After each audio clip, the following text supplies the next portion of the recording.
There is a moment you have felt but probably never named. You have wanted something for a long time, worked for it, thought about it, let it occupy your mind at night when everything else went quiet. And then you got it. The job, the relationship, the money, the recognition, whatever it was. And within days, sometimes within hours, it lost its power over you. Not because it was the wrong thing, not because you were ungrateful, but because the wanting was gone. And without the wanting, the thing itself turned out to be surprisingly ordinary. This is not a personal failure. This is not weakness or ingratitude or some defect in your character. This is the architecture of human desire revealing itself. And today we are going to take that architecture apart piece by piece, layer by layer until you can see it clearly. Because the person who understands desire, who can see it operating in themselves and in everyone around them, gains a quality of insight that changes how they move through every domain of life. Niccolò Machiavelli understood this. Not through neuroscience, that language did not exist in his time, but through something equally rigorous. Decades of observing men, watching them pursue power and lose it, watching them build empires and watch them collapse, watching them chase what they thought they wanted and discover, upon arrival, that what they wanted had already moved. He wrote, in the Discourses on Livy, that nature has made men able to desire everything but unable to attain everything. From this single gap between what we want and what we can have, all of human history flows. Every war, every empire, every love story, every betrayal, every act of creation and every act of destruction. All of it. Today we go inside that gap. In 1954, a neuroscientist named James Olds was running experiments on rats at McGill University. By accident, he had missed his target. He implanted an electrode in a region of a rat's brain that would later be identified as part of the brain's reward circuitry. What he found stopped him cold. When the rat received a small electrical stimulation to this region, it would press a lever to receive it again, and again, and again. It would press the lever thousands of times per hour. It would ignore food, ignore water, ignore other rats. It would press the lever until it collapsed from exhaustion, and when it recovered, it would press it again. Scientists initially called this the pleasure center. They thought they had found the seat of enjoyment in the brain. They were wrong. Decades later, neuroscientist Kent Berridge at the University of Michigan made a discovery that reframed everything. He found that the brain does not have one reward system. It has two, and they are not the same thing. The first system governs wanting. It is dopaminergic, driven by the neurotransmitter dopamine, and it is loud, insistent, and almost impossible to ignore. It creates the pull toward things, the craving, the drive, the hunger that gets you out of bed in the morning and keeps you up at night. The second system governs liking. It operates through different circuits, entirely opioid systems in the brain, and it is quieter, shorter, and fades much faster than the wanting. Here is what this means in practice. You can want something intensely and not enjoy it once you have it. You can be consumed by desire for something that, upon arrival, produces almost no pleasure at all. The wanting and the liking are separate, and the wanting system is far more powerful. When Olds' rats were pressing that lever thousands of times per hour, they were not experiencing pleasure. Berridge's later research demonstrated this clearly. They were experiencing wanting. Pure, undiluted, insatiable wanting. The stimulation was activating the craving without ever delivering the satisfaction. And the wanting system, it turns out, has one structural feature that defines everything we are going to discuss today. It is activated most powerfully not by certainty, but by uncertainty.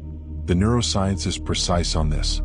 Dopamine release peaks not when reward arrives, but when reward is anticipated and uncertain. The variable reward, the maybe, the almost, the not yet. A reward that arrives every time produces a brief dopamine spike and then adaptation. The signal fades. The wanting diminishes. The brain stops finding it interesting. A reward that arrives sometimes unpredictably, variably, on a schedule the brain cannot anticipate produces a sustained, escalating dopamine signal. The brain cannot look away. It keeps returning, keeps trying, because the uncertainty keeps the signal alive. This is why gambling is addictive and a vending machine is not. The vending machine always delivers. The slot machine sometimes does. and sometimes is neurochemically irresistible. Now hold this thought. We are going to return to it in a way that will reframe almost every relationship you have ever had. Niccolò Machiavelli was not a neuroscientist. He was something in some ways more rigorous, a practitioner. A man who spent 14 years managing the actual behavior of actual human beings in one of the most politically volatile cities in Renaissance Europe. He negotiated with Cesare Borgia, a man of such calculated ferocity that Machiavelli studied him the way a scientist studies a rare specimen. He watched Borgia consolidate power through a combination of ruthlessness and brilliant strategic theater. And he watched him collapse not through weakness, but through a single miscalculation of fortune at the worst possible moment. He watched Savonarola, the preacher who moved an entire city to ecstatic devotion through the sheer force of his rhetoric and moral certainty. And he watched the same city burn him in the same piazza where they had once wept at his sermons. He watched the Medici fall and return. He watched popes make and unmake alliances with the speed of men who understood that loyalty was a resource, not a virtue. And from all of this, watching this relentless, unsentimental observation of men in pursuit of things, he arrived at a conclusion that the neuroscience of the 20th century would eventually confirm. Men are never satisfied, not as a moral failure, as a structural fact. In the Discourses, he wrote that men have insatiable appetites, that nature has given them the capacity to desire all things, but not the ability to attain them all. The result is a permanent state of restlessness that drives all human action. Men always want more. More security, more territory, more recognition, more influence. The man who has defended himself wants to attack. The man who has enough wants abundance.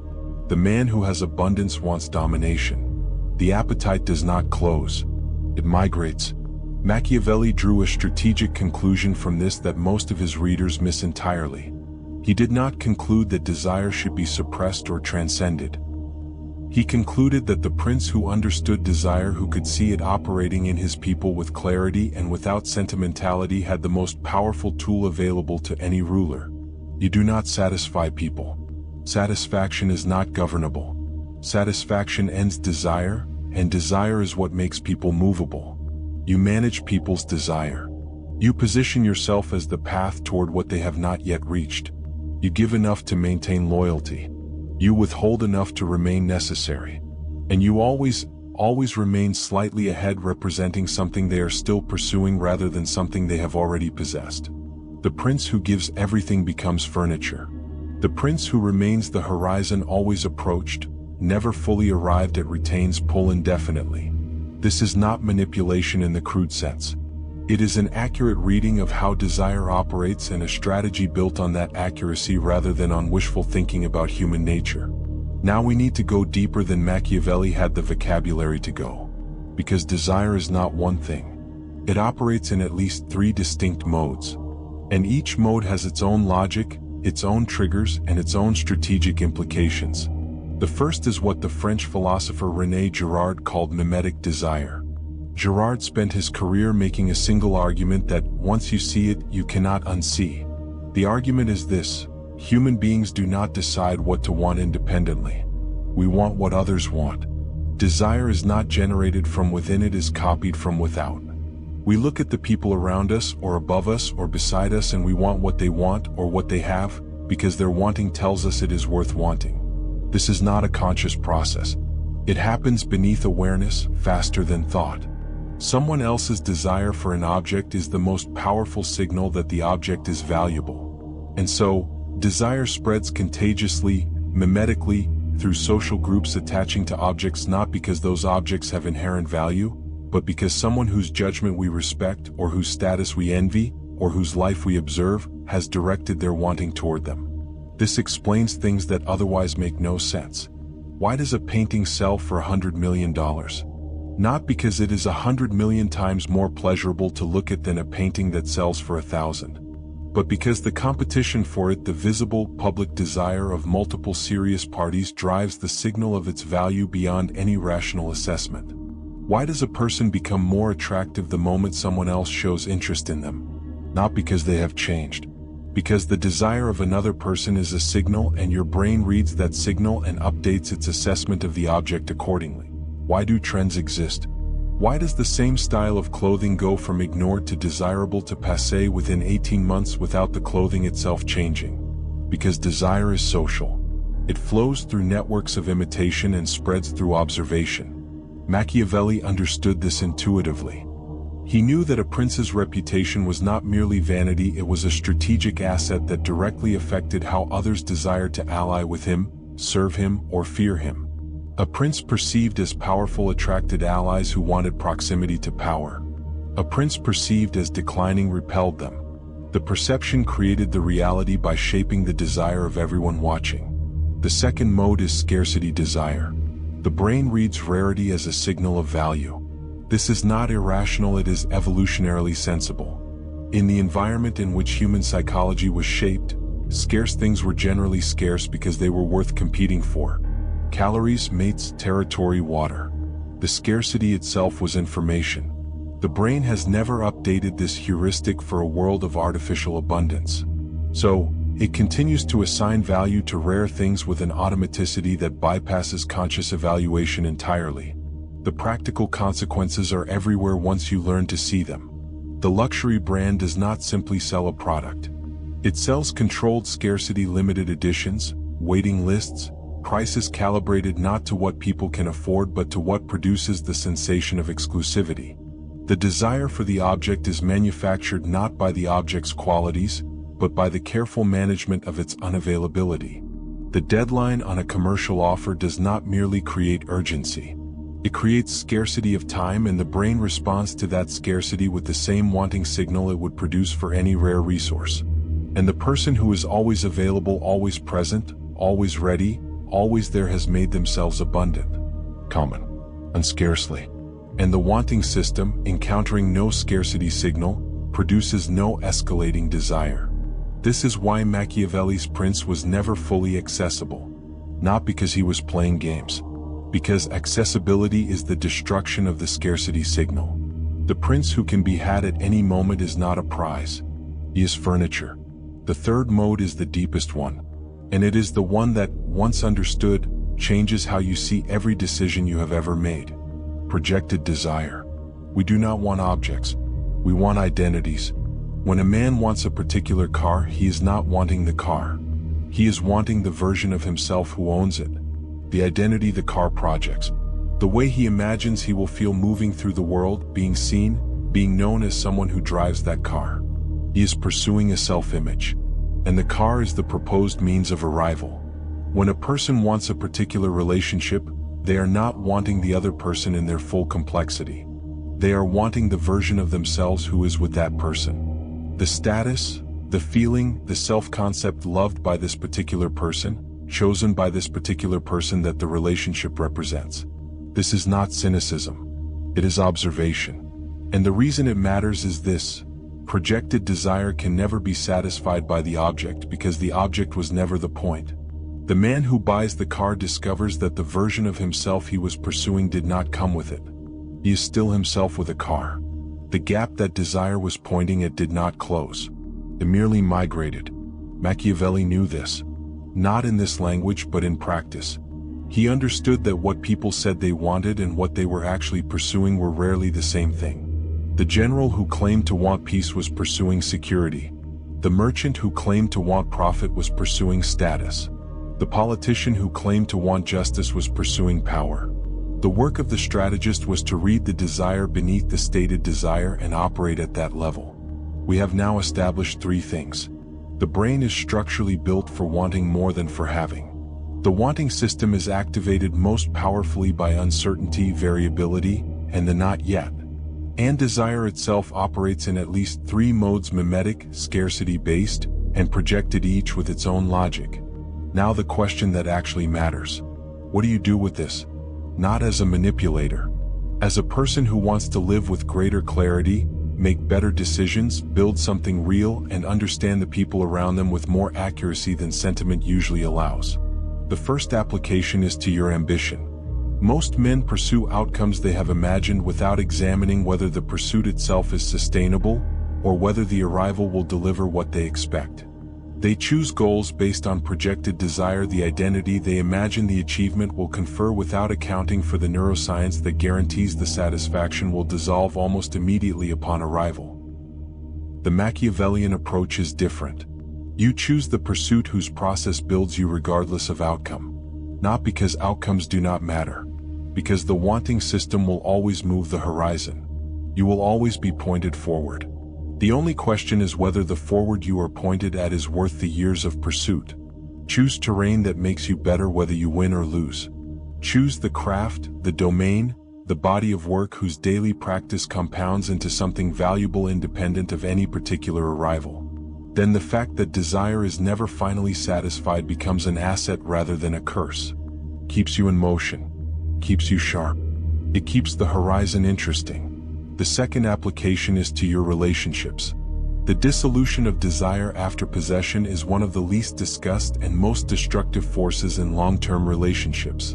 Two people pursue each other, desire is high, uncertainty is present, the gap is alive. They close the gap. They commit. They settle into certainty. And the wanting system, encountering certainty, begins to quiet. This is not the failure of the relationship. It is the architecture of desire expressing itself. The question is whether you understand it well enough to work with it. The answer is not manufactured games or artificial unavailability. The answer is genuine aliveness. A person who continues to grow, who is still becoming, still building, still pointed forward, naturally produces the slight uncertainty, the sense of depth not yet fully plumbed, that keeps the wanting system engaged. The gap does not need to be manufactured. It needs to be real. And it is real when both people are genuinely still in motion. The person who stops growing, stops changing, stops having anything new to reveal becomes fully known. And fully known, however loved, however comfortable, no longer produces desire. The third application is to power. This is where Machiavelli's insight sharpens into strategy. If desire requires a gap, if wanting requires a not yet, then the person of influence never fully closes the distance between what they offer and what others have received. They always represent something more, something still ahead, something worth continuing to pursue. This is not withholding for its own sake. It is the natural expression of a person who is genuinely still becoming, who has more depth than any single encounter can exhaust, more capability than any single demonstration can fully display, more substance than any single conversation can resolve. You cannot manufacture this. You can only build it. The man who has genuinely more to offer than he has yet shown, who has done the years of reading, thinking, building, developing, naturally produces the signal that keeps others engaged. Not because he is managing their desire, because he is actually still ahead of where they have seen him. The fourth application is the most important one, and it is the one most people never reach. Audit your desires. Sit with them not comfortably but honestly, and ask for each one, is this mine? Did this emerge from my own values, my own direction, my own considered assessment of what I want my life to be? Or did I absorb it from people I admire, from culture, from comparison, from the mimetic contagion of watching others want it? Most men, if they are honest, discover that the majority of what they are pursuing is not theirs. It is borrowed, inherited, caught like a virus from the people around them. They are living inside a desire that was never generated from within. Machiavelli would have called this the opposite of virtue. Virtue, that full, formidable development of your particular nature, requires knowing what your nature actually is. And you cannot know that if you have never examined which of your desires are genuinely yours. The examined desire is the only desire worth following. Everything else is someone else's hunger wearing your face. Let us return to where we began. The thing finally attained. The desire dissolved. The strange flatness of arrival after a long pursuit. Most people experience this as disappointment and move on to the next pursuit, the next gap, the next horizon, without ever understanding what happened, without ever extracting the intelligence that the moment contains. Here is the intelligence. The dissolution of desire after attainment is not failure. It is confirmation. It is the brain telling you with precision that the gap has closed, that the wanting system has registered completion and is already scanning for the next worthwhile gap to close. This is not a malfunction. This is the mechanism by which a finite animal with an infinite capacity for desire stays in motion across an entire lifetime. The moment satisfaction becomes permanent, motion stops. And motion, the continuing pursuit of something not yet possessed, is the condition of desire. And desire, whatever the philosophers of contentment tell you, is the condition of being fully alive. Machiavelli never stopped wanting. In exile, stripped of everything he had built, watching the city he had served be governed by men he considered his inferiors, he still wanted. And what he wanted, in those final years at the farm in St. Andrea, was to be understood. To have written something true enough that it would outlast the men who had broken him. He sat down every evening in the formal robes of the Florentine official. He had been the robes of the man he still was, in his own estimation, and he wrote. Not because Florence was calling him back. Not because he had been told the work would matter. But because the work was the thing pointing forward. Because a man in motion needs a direction, and the direction he had chosen was truth. The truth about men, about power, about desire, about fortune, about what it actually takes to navigate a world that does not arrange itself according to your preferences. He wrote The Prince in that exile. He wrote the discourses. He wrote The Art of War. He wrote A History of Florence. He wrote plays that are still performed. 500 years later, we are still inside the desire he was following. This is the answer that the psychology of desire, followed all the way to its end, arrives at. Not how do I satisfy my desire. Not how do I manufacture desire in others. But how do I choose my wanting well enough that the pursuit itself is worth the years it will cost. The gap between wanting and having is not the problem. It is the engine. It is the thing that moves you. The question is never how to close it permanently that is not available to any human being who has ever lived. The question is what gap you are pointing at. Machiavelli pointed at truth in a farmhouse in exile, with no certainty of audience and no guarantee of arrival. The gap he was closing was the distance between what he understood and what he had managed to put into words clearly enough to last. Choose your gap the way a general chooses his ground. Fight on terrain that builds you whether you win or lose. Want deliberately. Want your own wants. Want something whose pursuit you could sustain for decades and still find interesting. Want something that, even if it is never fully attained, leaves you more formidable for the having pursued it. That is the only desire worth feeding, and the only hunger worth calling your own.